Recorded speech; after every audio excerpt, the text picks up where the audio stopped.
ago, I set out on a walking tour, high in the Alps, a region quite unknown to travelers, where ancient mountains thrust down into Provence. The trek began on barren moors, 12 or 1,300 meters above sea level, through land that was bleak and monotonous. Nothing grew there but wild lavender.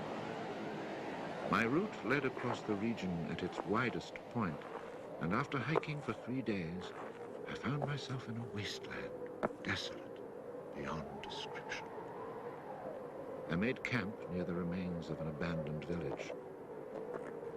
The day before, my water supply had run out and I had to find some. The cluster of houses, although they were in ruins, reminding me of an old wasp's nest, made me think that once there must have been a fountain, or perhaps a well.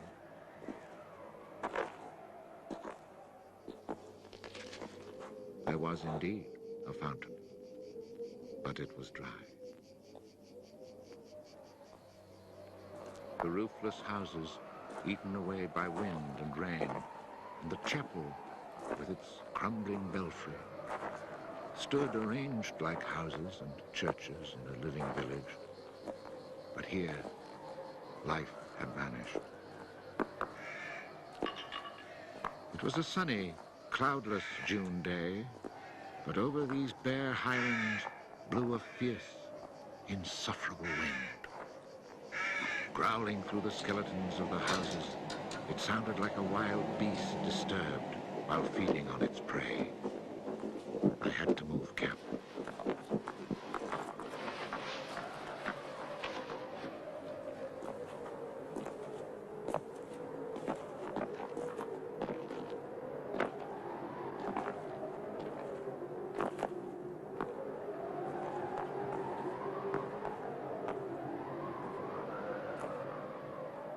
After 5 hours of walking, I still had found no water, and I could see nothing that gave me hope of finding any. Everywhere, I came upon the same drought, the same coarse weeds.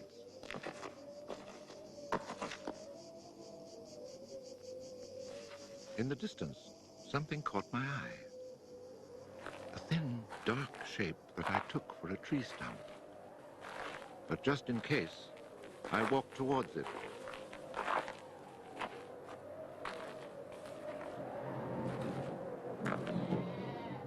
It was a shepherd, and beside him, resting on the burning ground, lay about 30 sheep.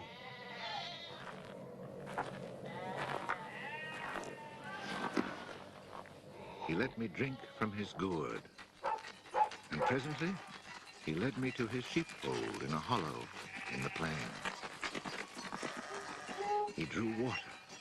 Excellent water it was, too, from a very deep, natural well over which he had rigged a simple windlass.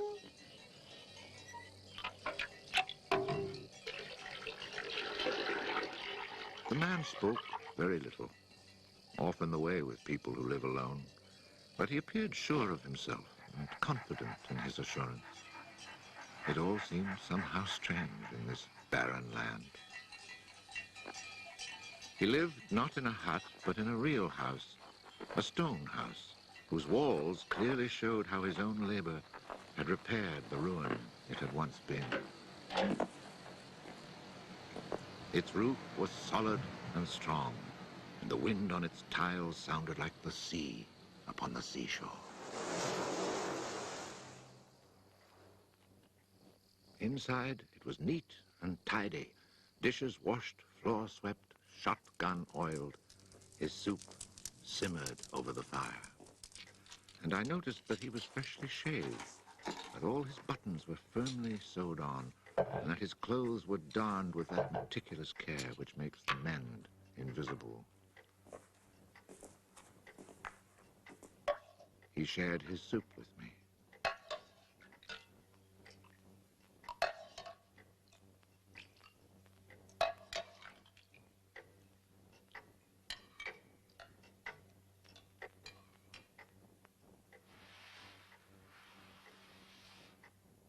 When I offered him my tobacco pouch, He told me he did not smoke.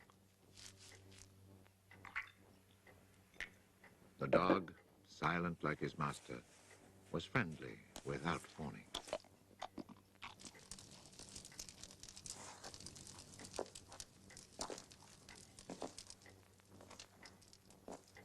It had been agreed that I would spend the night.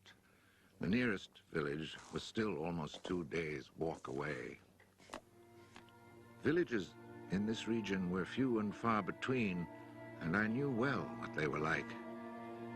4 or 5 of them were scattered over the slopes of these highlands, each one at the very end of a cart track among copses of white oaks.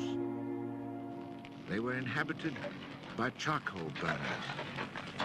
The living was poor, and families huddled together in a climate very harsh both in summer and winter found their struggle for survival made more bitter by their isolation.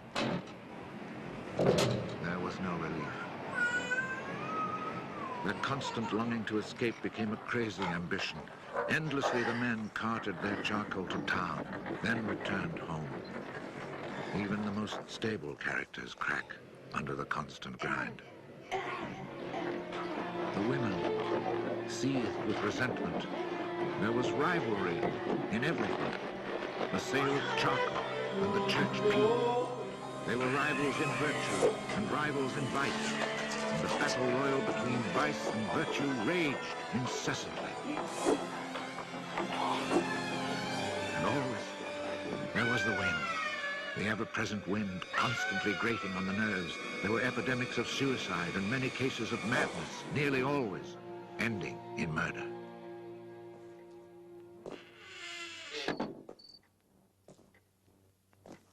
The shepherd, who did not smoke, went to fetch a little sack, and onto the table he emptied a pile of acorns. He began to examine them very carefully, one by one, separating the good from the bad. I sat, smoking my pipe. I offered to help, but he told me it was his work, and indeed, seeing how very carefully he carried out his task, I did not insist. That was the only time we spoke.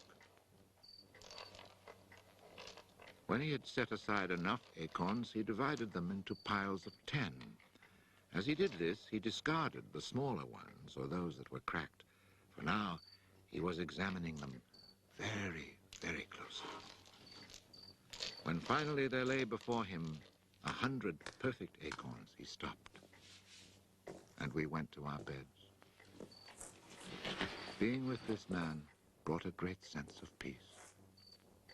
The following morning, I asked him if I might stay on and rest for the day. He found that quite natural, or to be more precise, he gave me the impression that nothing could upset him. The day of rest was not absolutely necessary, but I was intrigued, and I wanted to learn more about him. He let his sheep out of the pen and led them to their grazing. Before he went, he took the little bag of carefully chosen acorns and put them into a pail of water to soak. I noticed that for a walking staff, he carried an iron rod as thick as my thumb and about as high as my shoulder.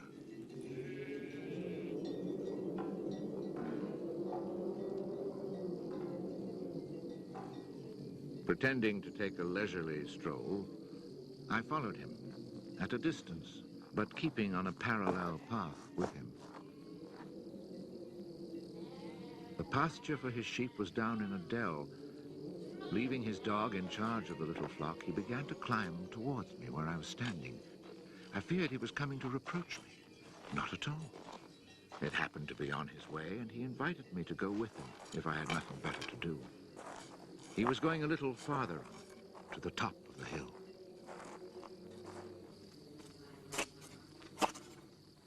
When we reached his destination, he began to drive his iron staff into the ground. He made a hole, dropped in an acorn, and filled in the hole.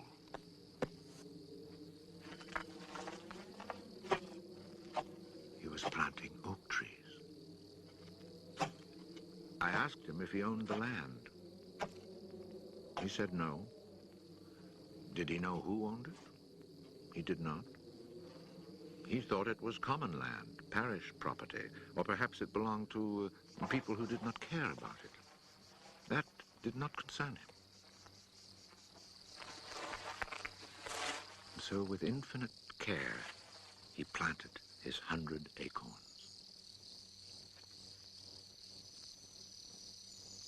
After the midday meal, he began to sort out more of his acorns. I suppose I must have been quite insistent with my questions, because he answered me. For 3 years, he had been planting trees in that desolate country. He had planted 100,000. Of the 100,000, 20,000 had come up. Of these, he still expected to lose half, either to rodents or to any of the unpredictable things which only Providence can account for. That left 10,000 oaks to grow on this tract of land where before there was nothing. It was then that I wondered about the man's age. He was clearly more than 50. 55, he told me. His name was Elzéard Bouffier. He had owned a farm down in the lowlands. It had been his life. He had lost his only son, and then his wife, and had withdrawn into this solitude where he was content to live quietly with his lambs and his dog. It was his opinion that the land was dying, a lack of trees. He added that having nothing very important to do himself, he had resolved to remedy this state of affairs. I was young and only thought of the future as it affected me and my search for happiness. So I told him that in 30 years, those 10,000 oaks would be magnificent. He answered quite simply that if God granted him life, in 30 years he would have planted so many more that these 10,000 would be like a drop of water in the sea. Already he was studying the growth of beech trees and had a nursery full of seedlings grown from beech nuts. They're quite beautiful. He was also thinking of birches for the dales, where he told me there was moisture just below the surface of the soil. The next day, we parted. The following year came the First World War, in which I was engaged for 5 years. An infantryman was hardly likely to have trees on his mind.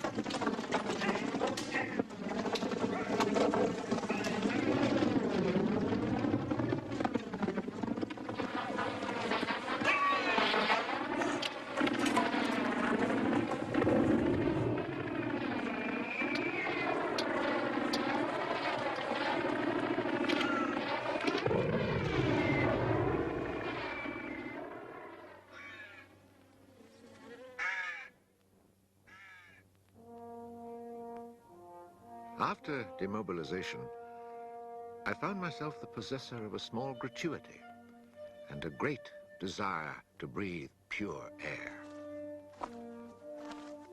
This was my only thought when I set off once more on the road to the barren land. The country had not changed.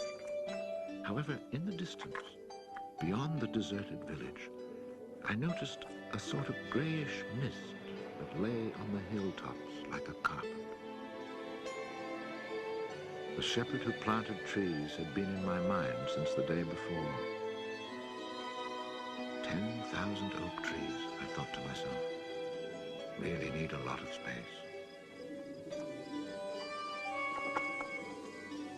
I had seen so many people die in those 5 years, it was easy to imagine that Elzéard Bouffier, too, was dead, especially since at 20, we think of men of 50 as ancient with nothing left to do but die.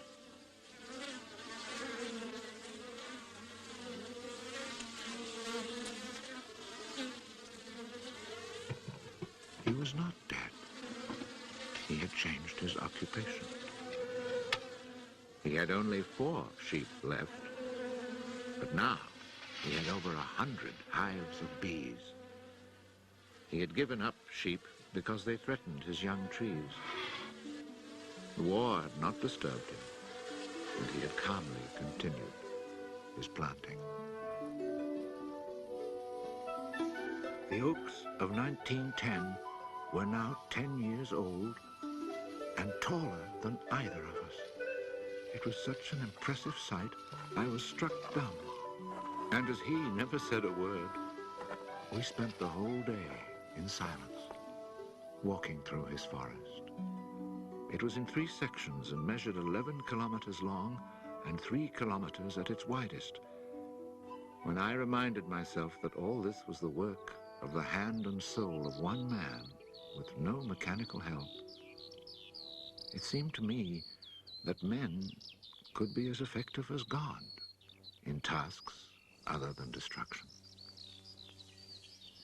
He had followed his dream, and beech trees as high as my shoulder, stretching as far as the eye could see, were witness to it. The oaks were strong and past being at the mercy of rodents. As for Providence, she would have needed a cyclone to destroy this creation of man. He showed me handsome groves of 5-year-old birches planted in 1915, the year I was fighting at the Battle of Verdun. He had set them out in all the hollows where he guessed, and rightly, there was moisture near the surface. They were like young children, tender yet firm and confident. And creation, it seemed, had just followed in a natural sequence. He hadn't worried about it. Resolutely, he had gone about his simple task. On the way down through the village, I saw streams flowing with water, which in living memory had always been dry. This was truly the most impressive effect of creation's natural cycle that I'd ever seen. Long ago, these brooks had been full of water. Among the miserable villages I mentioned before, some were built on sites of ancient Roman villages, and archaeologists digging in the ruins had found fish hooks, whereas in the 20th century, cisterns were needed to ensure even a modest supply of water. The wind had scattered seeds too, and as the water reappeared, so did willow trees, reeds, meadows, gardens, flowers, and a reason for living.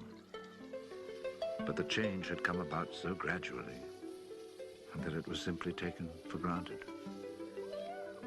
Of course, hunters who climbed these heights in search of hares and wild boar had noticed the sudden appearance of little trees, but had put it down to some caprice of nature.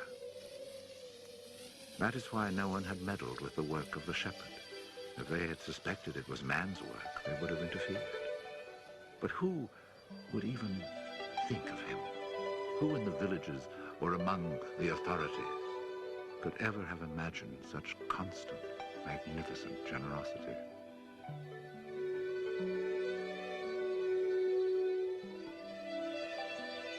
Each year from 1920 on, I paid a visit to Elzéard Bouffier. I never saw him lose heart, nor was he ever deterred. And often, God knows, it must have seemed that heaven itself was against him. I never tried to imagine his frustrations, but to achieve such an end, he must have had to overcome many obstacles. For such passion to succeed, he must surely have fought and conquered despair. We must remember that this exceptional man had worked in utter solitude. Solitude so complete that towards the end of his life, he had lost the habit of speech. Oh, perhaps he saw no need for it. In 1933, he was visited by an astonished forester who notified him of an order that lighting fires outdoors was forbidden for fear of endangering this natural forest. It was the first time, the forester told him naively, that he had ever seen a forest grow of its own accord. In 1935, a whole delegation from the authorities arrived to look at the natural forest. There was a high-ranking official from the forestry department, an elected member of parliament, technical experts, and there was a great deal of talk. It was decided something must be done. Fortunately, nobody did anything except for the one good thing. The forest was placed under government protection and charcoal burning was prohibited. For it was really quite impossible not to be enchanted by the beauty of these young, healthy trees. And they had even managed to cast their spell over the member of parliament.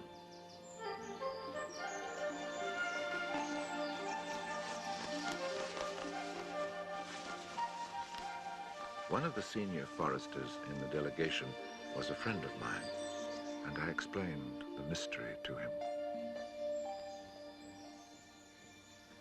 The following week, we both set out to find Elzéard Bouffier.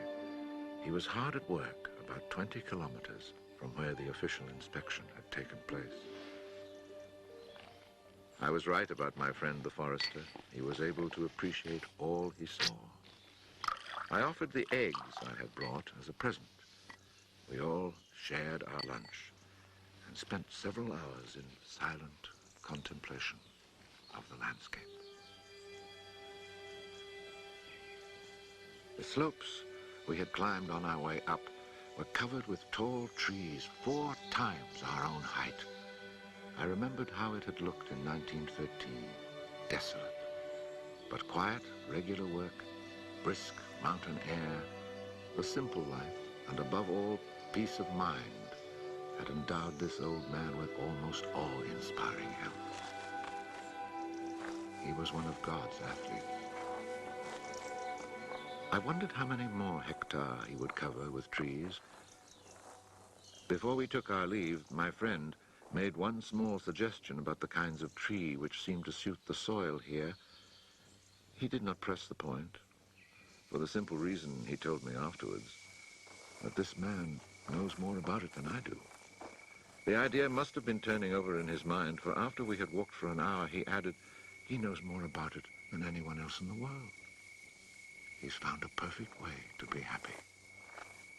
Thanks to this forester, not only the forest, but the happiness of Elzéard Bouffier were protected. The only serious danger to his work occurred during the Second World War. Cars being powered by wood-burning generators. There was never enough wood. So cutting was begun among the oaks of 1910, but they were so far from transportation routes that the whole enterprise proved financially unsound. It was abandoned.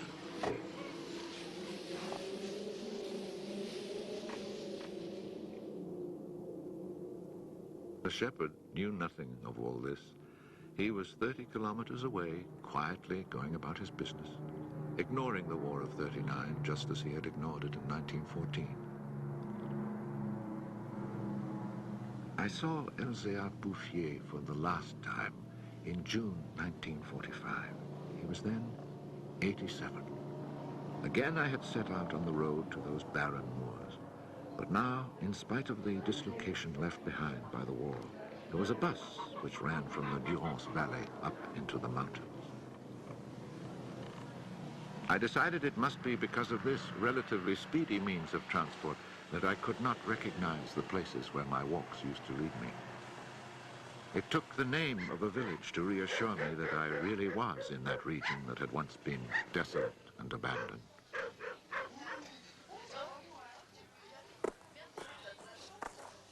The bus dropped me at Vergon. In 1913, this hamlet of no more than a dozen houses had 3 inhabitants, wild creatures who hated each other, who set snares to make a living. They were people without hope. Now everything was different, even the air itself. Instead of the harsh, dry winds of the past, there was a gentle breeze full of fragrance. From the mountain tops came a sound like rushing water. It was the wind rustling through the forest. And then, even more astonishing, I heard another sound of water. I saw that they had built a fountain that was splashing merrily. And beside it, what I found most touching, someone had planted a linden tree, a perfect symbol of rebirth.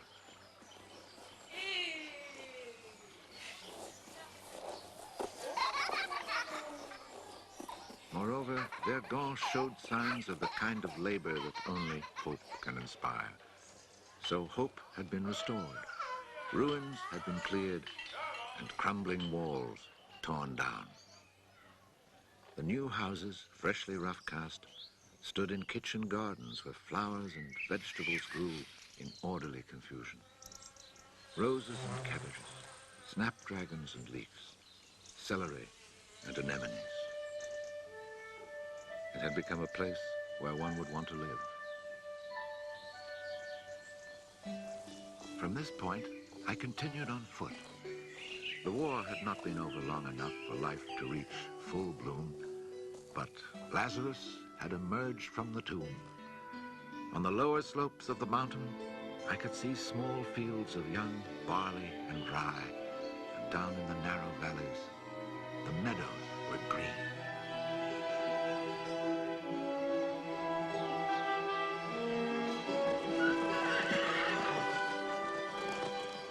It has taken only 8 years since then for the whole countryside to glow with health and prosperity. Where I had seen ruins in 1913, there now stand clean, freshly plastered farmhouses, evidence of happy, comfortable lives. Dry springs fed by snows and rains, now conserved by the forest, have begun to flow again. In the maple groves, each farm has its fountain brimming over onto carpets of fresh mint. Bit by bit, the villages have been rebuilt. People have come to settle from down in the plains where land is expensive. They have brought youth, life, and the spirit of adventure. On the roads, one meets people glowing with health, and boys and girls laughing as they enjoy their rustic pleasures.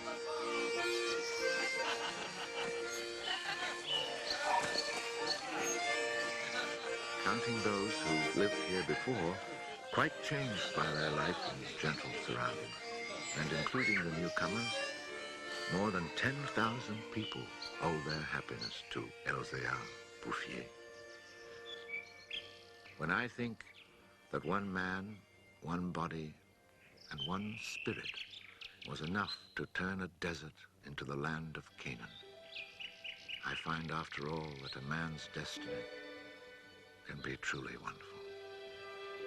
But when I consider the passionate determination, the unfailing generosity of spirit it took to achieve this end, I'm filled with admiration for this old, unlearned peasant who was able to complete a task worthy of God.